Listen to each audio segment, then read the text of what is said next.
स्वतंत्र देव सिंह के इस्तीफे के बाद नए अध्यक्ष की चर्चा शुरू हो चुकी है। आपको बता दें कि बीजेपी के नए प्रदेश अध्यक्ष के लिए दौड़ तेज हो चुकी है। ब्राह्मण चेहरे में श्रीकांत शर्मा का नाम सबसे ऊपर चल रहा है। केंद्रीय नेतृत्व तय करेगा प्रदेश अध्यक्ष कि किस वर्ग का होगा। जातीय और क्षेत्रीय संतुलन को देखते हुए नाम तय किया जाएगा। तो देखिए, ब्राह्मण चेहरे में श्रीकांत शर्मा का नाम अभी तक सबसे ऊपर है। कई नाम है इस रेस में। केंद्रीय नेतृत्व तय करेगा प्रदेश अध्यक्ष किस वर्ग का होगा। जातीय और क्षेत्रीय संतुलन को देखते हुए नाम को तय किया जाएगा। स्वतंत्र देव सिंह के इस्तीफे के बाद अब नए अध्यक्ष की चर्चा देखिए शुरू हो चुकी है और यूपी में बीजेपी के नए प्रदेश अध्यक्ष के लिए तैयारी भी शुरू हो चुकी है। फिलहाल देखिए, ब्राह्मण चेहरे में श्रीकांत शर्मा का नाम अभी तक सबसे ऊपर चल रहा है। आपको बता दें कि केंद्रीय नेतृत्व ही इसको लेकर फैसला लेगा।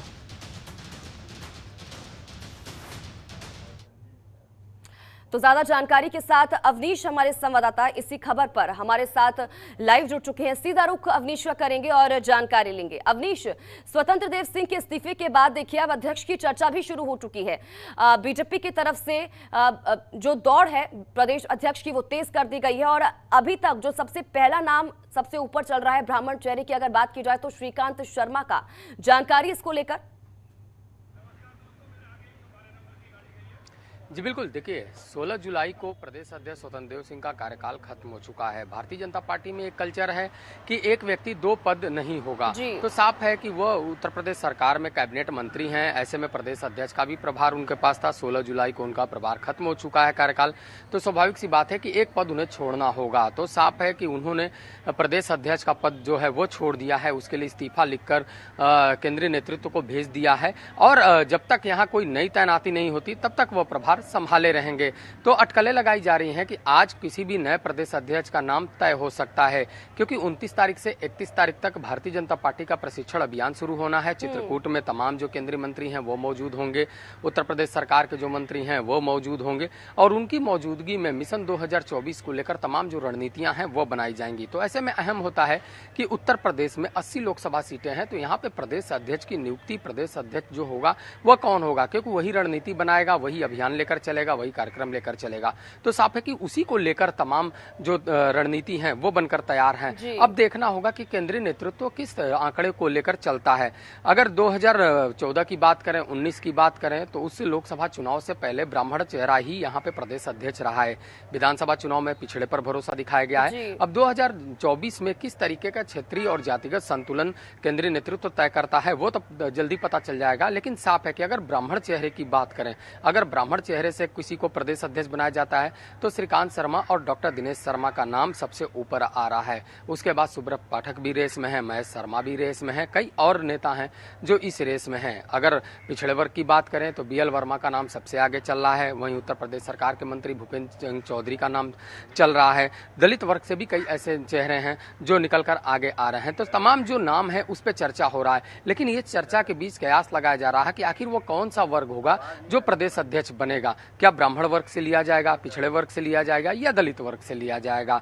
अब केंद्रीय नेतृत्व को तय करना है कि किस तरीके से लोकसभा चुनाव में जो प्रदेश अध्यक्ष है वो किस वर्ग का उत्तर प्रदेश में हो, ताकि ज्यादा से ज्यादा जो सीटें हैं वो भारतीय जनता पार्टी के पाले में आए। पहले ही 2024 को लेकर मिशन 75 बना दिया गया है। 75 सीटों पर जीत तय करनी है, उसके लिए रणनीतियां बन रही हैं। तो ये रणनीति तभी कारगर साबित होगा जब किसी वर्ग से प्रदेश अध्यक्ष आएगा, वो प्रदेश अध्यक्ष अपने कार्यक्रम और अभियान को लेकर चलेगा। तो माना जा रहा है कि आज ये फैसला हो सकता है कि उत्तर प्रदेश में कौन नया चेहरा होगा, क्या रणनीति होगी। अगर उत्तर प्रदेश में आज नया प्रदेश अध्यक्ष नहीं चुना जाता है तो 29 से लेकर 31 तारीख तक भारतीय जनता पार्टी का जो प्रशिक्षण अभियान है उसमें बतौर अध्यक्ष स्वतंत्र देव सिंह ही शामिल होंगे और वहां की रणनीतियों को साझा करेंगे। चूंकि स्वतंत्र देव सिंह को एक अच्छा अनुभव भी है, विधानसभा चुनाव में उनका बेहतर प्रदर्शन रहा है, तो ऐसे में माना जा रहा है कि स्वतंत्र देव सिंह वहां पे शामिल हो सकते हैं। लेकिन फिलहाल सबकी निगाहें लगी हुई हैं कि आज 28 तारीख है, तो आज तय हो सकता है कि उत्तर प्रदेश में भारतीय जनता पार्टी का नया प्रदेश अध्यक्ष कौन होता है, किस वर्ग से आता है और आगे की जो समीकरण है वो किस तरीके से बनते हैं। बिल्कुल। और अवनीश, ये भी बताइएगा कि देखिए, अगर हम ब्राह्मण चेहरे की बात कर रहे हैं तो श्रीकांत शर्मा का नाम सबसे ऊपर है और केंद्रीय नेतृत्व की तरफ से ही तय किया जाएगा कि किस नाम को पर वो मोहर लगाती है। लेकिन अगर बाकी हम उन क्षेत्रों की बात करें, बाकी वर्ग की बात करें, तो उनमें किसका नाम आगे चल रहा है, क्या लग रहा है? क्योंकि अगर हम श्रीकांत शर्मा की बात करते हैं तो जिस तरह से आपने बताया उनके इतिहास को देखा जाए खंगाल कर, तो बेहतर नाम और बेहतर चेहरा वही है अगर हम ब्राह्मण चेहरे की बात करते हैं। लेकिन बाकियों की अगर हम बैकग्राउंड की बात करते हैं, अगर पिछले रिकॉर्ड को देखते हैं, तो उनमें से किसका नाम आगे निकल कर आ सकता है?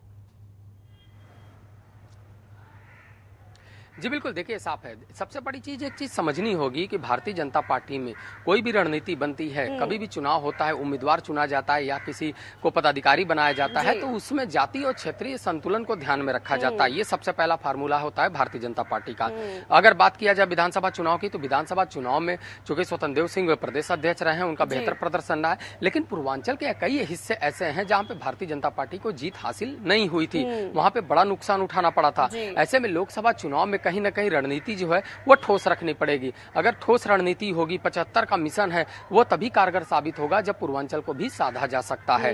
पूर्वांचल में खासतौर से अगर बात करें तो मऊ, आजमगढ़, बलिया, वाराणसी, ये तमाम ऐसे क्षेत्र हैं जहां पे जाति और क्षेत्रीय संतुलन को साधना बहुत ही जरूरी होता है। तो स्वाभाविक सी बात है कि एक बड़ा वोट बैंक पिछड़े और दलित का है। अगर भारतीय जनता पार्टी के राजनीति की बात करें तो दलित और पिछड़ों को साथ लेकर की ही कवायद उन्होंने शुरू की है। वह 2019 के लोकसभा चुनाव में भी देखने को मिला था, 2022 के विधानसभा चुनाव में भी देखने को मिला था। ऐसे में माना जा रहा है कि दलित या पिछड़े वर्ग से ही कोई प्रदेश अध्यक्ष चुना जा सकता है, जो प्रबलता से संभावनाएं निकल के आ रही हैं। हालांकि अगर पिछले तस्वीरों की बात करें तो ब्राह्मण वर्ग से ही प्रदेश अध्यक्ष चुना जाता रहा है लोकसभा चुनाव से पहले। तो स्वाभाविक है कि कई नाम इसमें निकलकर सामने आ रहे हैं। अगर बीएल वर्मा की बात करें तो बीएल वर्मा इस समय के केंद्रीय नेतृत्व के पास हैं, वह राज्य मंत्री हैं केंद्र में, और ऐसे में उनको एक अच्छा अनुभव है और पिछड़ों में उनकी काफी पकड़ है।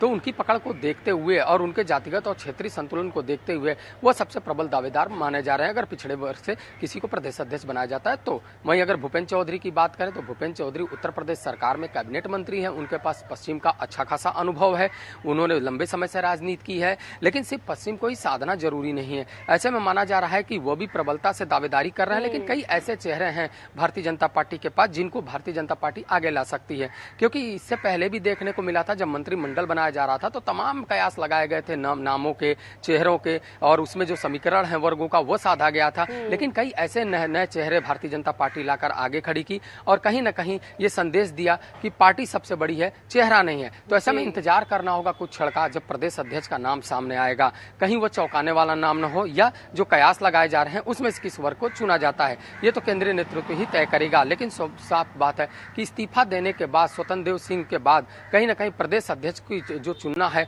उसमें तेजी लानी पड़ेगी और उसे आज अनुमान लगाया जा रहा है कि आज उसकी नियुक्ति हो सकती है। अगर आज नियुक्ति नहीं होती है तो 3 दिन तक फिलहाल कोई नियुक्ति नहीं होगी। वहां पे जो प्रशिक्षण अभियान, अवनीश बहुत बहुत शुक्रिया। खबरों के निष्पक्ष विश्लेषण के लिए सब्सक्राइब करें Jantantra TV and press the bell icon. Never miss any update.